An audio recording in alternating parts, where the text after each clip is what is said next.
Your Excellency, my brother, Joao Manuel Lourenco, President of the Republic of Angola, honorable members of your delegation, ministers and guests, good afternoon and welcome to this very important occasion.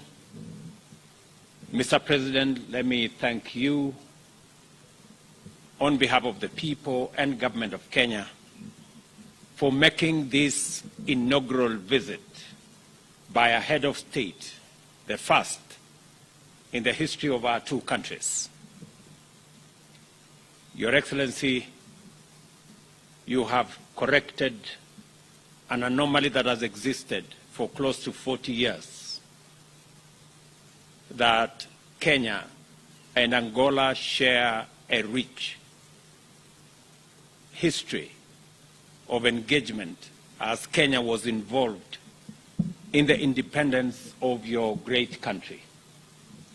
Mr. President, you're coming to Kenya today and making this first ever state visit by a president of Angola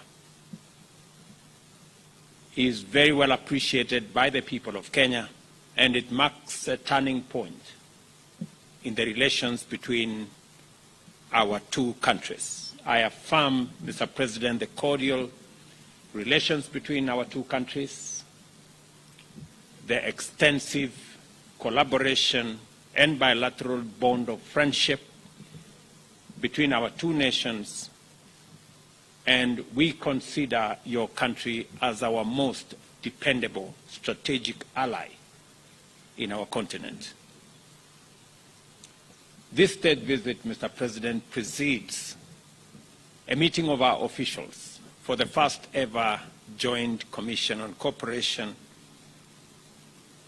which has accorded our two countries an opportunity to deliberate on issues of mutual interest and review the implementation status of bilateral instruments that will further strengthen the existing cooperation between our two countries.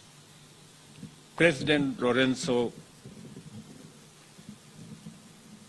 had wanted to grace our Mashuda Day as our chief guest, but he did send his representative, the Foreign Minister Angola, Tete Antonio of Angola, at the national celebrations yesterday in Kericho.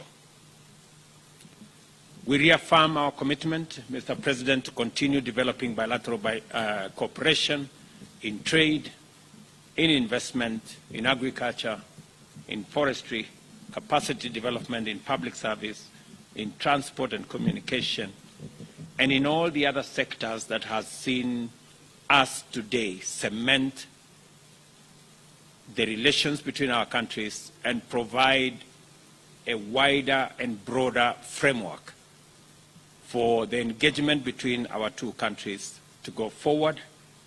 We've just witnessed the signing of 11 bilateral legal instruments that will now underpin and provide a framework and a firm foundation for the growth of our bilateral relations. President Lourenco and I agree on the need to ensure improved people-to-people interaction. And the democratic credentials of Angola reflect the deep relations between our two countries and our common belief in the power of the people to run the affairs of their governments by electing leaders of their choice. We're very proud, Mr. President, of your re-election last year by an overwhelming endorsement by the people of Angola in a democratic, free and fair election.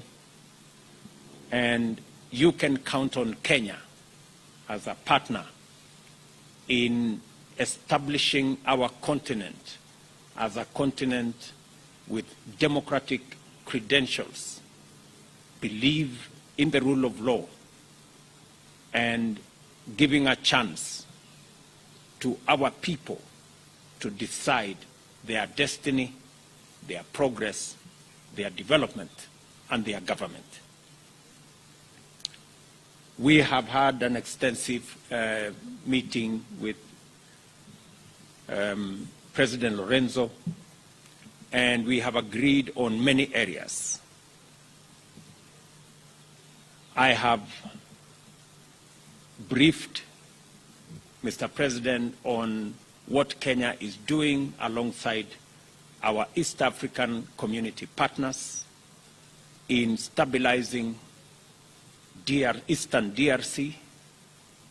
I have also congratulated President Lourenco for his not just participation but leadership in especially the mediation efforts between DRC and Rwanda, and the leadership under ICGLR on managing the affairs with us in Eastern DRC.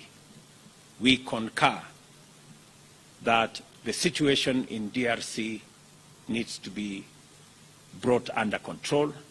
We share common positions on encouraging the government in DRC to work with its people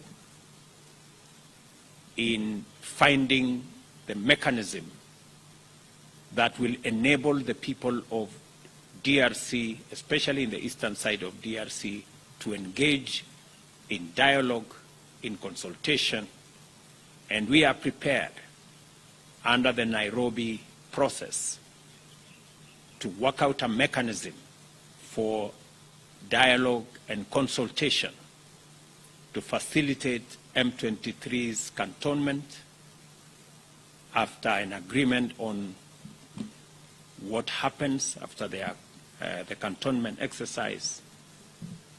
And we believe that it is an achievable aim to engage in consultation, stabilize eastern part of DRC, and allow the people of DRC in general to benefit from their progress, from their development, and from stability and progress in their region. The way of escalating our trade numbers, which have improved significantly over the last 4 years. Our trade numbers have moved from 60 million 4 years ago to 350 million last year and to the early part of this year. We believe that there is tremendous potential and scope for these trade numbers to go up into the billions. And we have undertaken that we will facilitate these exercises by making sure that they are not only bilateral agreements, we improve the connection between Angola and Kenya, and also working under the framework of the tripartite treaty, TFTA, and also the Africa Continental Free Trade Area to facilitate greater integration, movement of people, movement of goods, trade between our countries as we do it within the context of our continent. We have also agreed, and I have undertaken to my brother President Lourenco, that our brothers and sisters in Angola, after the signing of the instrument today, all of them, with all passports, will now need no visa to come to Kenya. And I am very happy that His Excellency the President has agreed that Angola will equally consider the same when they go back home. And Mr. President, I think it's a very positive process that will enable our people to move with their ideas, with their businesses, so that we can create a greater interaction between our two countries. Your Excellency, I am truly grateful that you considered making this first ever trip by a state visit by a head of state from Angola to Kenya. I want to commit to you and to the people of Angola that in Kenya they have true friends and they have partners to work with for the progress of our two countries and for the progress of our continent. The trade numbers are in favor of Kenya. 96% of that trade is Kenyan goods finding its way to Angola.